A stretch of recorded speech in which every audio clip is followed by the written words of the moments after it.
Ito pala mo 15 wala. Sila Kyle, sila Manil, hindi. Hindi pumunta. Hindi na ata. Ay! Hmm. Dito ka na.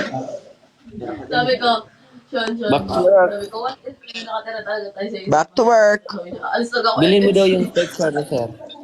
Oo, no. Talaga ba?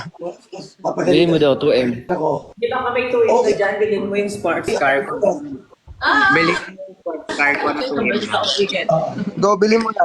Bilhin mo kay Papi yung 1M. Tapos, hulog-hulog. Ano na lang yung yung 1M na natin.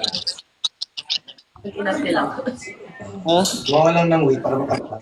Gagi tumatawag yung solo. Tapos yung GD.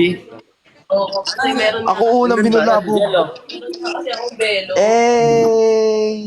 Yung belo. Ay, kumusta? Si Lloyd yun. Kamusta pa? Hindi naman magkasama kahapon eh. Ay, nakakamusta. Ay, pakinggan niya ako. Nakailata pa eh. Yung belong yun, pinagawa sa akin yun, kasagsagan ng sobrang busy natin sa may concert. Parang sabay kayo ni Pabi.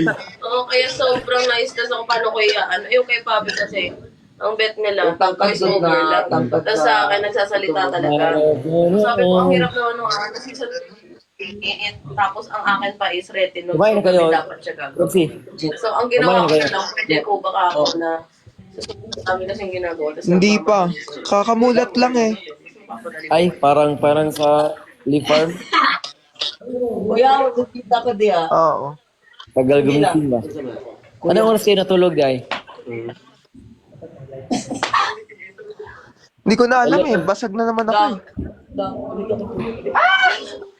Ay, Ang lagi ng posisyon, kuya. nalasing ka na din? Ay, dyan yan. Oo.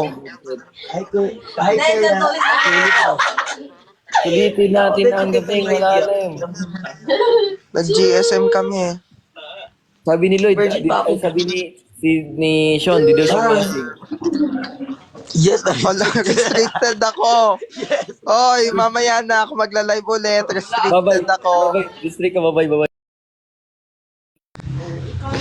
Dali-dali siya umalis. Oo, parang ayaw naman talaga niya ako kausap. Kapatid mo yan na kuya? Hindi, pinsan. First cousin. Baba muna ako, guys. Ay, end muna ako. Restricted ako. Ay, Bye-bye. panganay pala namin. Sorry. Sige na, Sorry.